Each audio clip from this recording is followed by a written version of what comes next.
আসসালামু আলাইকুম। যেখান থেকে আমার ভিডিওটি দেখছেন সবাইকে জানাই আমার আন্তরিক অভিনন্দন ও শুভেচ্ছা। আজকে আমি আপনাদের সাথে জেদ্দা বিচের কিছু ভিডিও শেয়ার করব।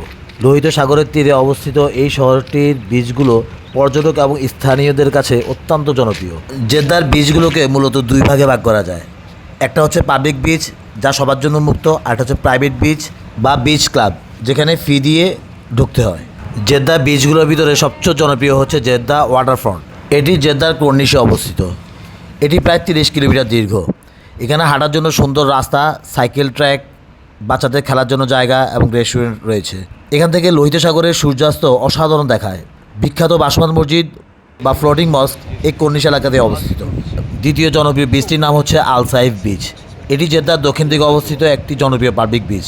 যারা পরিবারের সাথে নিয়ে নিরিবিলি সময় কাটাতে চান বা বারবিকিউ করতে চান, তাদের জন্য এই বিচটি দারুণ। এখানে সাগরের পানি বেশ পরিষ্কার এবং অগভীর, তাই বাচ্চাদের নিয়ে সাঁতার কাটার জন্য এটি একটি নিরাপদ জায়গা।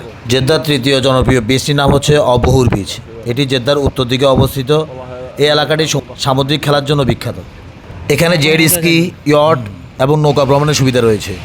এছাড়াও সমুদ্রের নিচে ডাইভিং এবং স্নরকেলিং করার জন্য এটি অন্যতম জায়গা। পাবলিক বিচের বাইরেও জেদ্দাতে আরেক ধরনের বিচ রয়েছে, সেটা হচ্ছে প্রাইভেট বিচ ক্লাব। অনেকগুলো বিলাসবহুল প্রাইভেট বিচ ক্লাব আছে জেদ্দাতে, যেমন সিলভার স্যান্ড, ইন্ডিগো, ওয়াইএ ইত্যাদি। এই প্রাইভেট বিচগুলোতে প্রবেশের জন্য ফি দিতে হয়। এসব বিচে সানবেড, মিউজিক এবং উন্নত মানের ডাইনিং সুবিধা রয়েছে। প্রাইভেট বিচগুলোতে পোশাকের ক্ষেত্রে কিছুটা নমনীয়তা থাকে, যা অনেক পর্যটকের পছন্দ। এই প্রাইভেট বিচগুলো জেদ্দার উপর এলাকায় অবস্থিত। এই প্রাইভেট বিচগুলোর ভিতরে সিলভার স্যান্ড বিচ অনেকটা পশ্চিমা ধাঁচের, যেখানে সাঁতার কাটা, স্নরকেলিং এবং উইন্ড সার্ফিংয়ের সুবিধা রয়েছে। এছাড়া দুরাত আল আরুস, এটি একটি বিশাল ট্যুরিস্ট ভিলেজ, যেখানে ব্যক্তিগত বিচ এবং মেরিনা রয়েছে।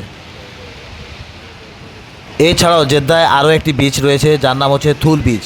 জেদ্দা শহর থেকে একটু দূরে হলেও এটি তার স্বচ্ছ নীল পানি এবং সাদা বালুর জন্য পরিচিত। মাছ ধরার জন্য বা শান্ত পরিবেশে সময় কাটার জন্য খুবই উপযুক্ত। এই জেদ্দা বিচে আসলে আপনি বিচ ছাড়াও আরও কিছু ঐতিহাসিক স্থানও দেখতে পাবেন। তার মধ্যে একটা হচ্ছে ভাসমান মসজিদ বা ফ্লোটিং মসজিদ। বিচের ধারে অবস্থিত আল রাহমা মসজিদ, যা সাগরের পানির উপর নির্মিত। জোয়ারের সময় মনে হয় মসজিদটি পানির উপর ভাসছে। এটি জেদ্দা সৈকতের অন্যতম প্রধান আকর্ষণ।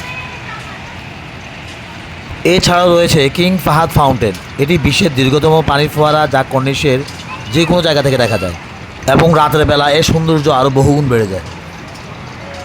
এই ফাউন্টেনটি সমুদ্রের পানি ব্যবহার করে সমুদ্রের ভিতরে করা হয়েছে এবং চমৎকারভাবে লাইটিং করা হয়েছে, যা রাতের বেলা দেখতে খুবই সুন্দর লাগে।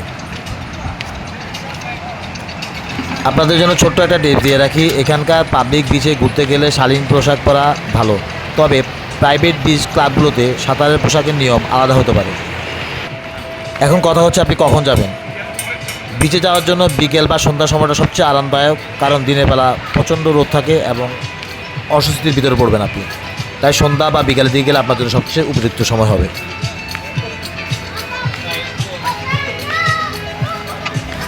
ভিডিওটি দেখার জন্য সবাইকে ধন্যবাদ। দেখা হবে পরবর্তী কোনো ভিডিও নিয়ে। সে পর্যন্ত সবাই ভালো থাকুন। আসসালামু আলাইকুম।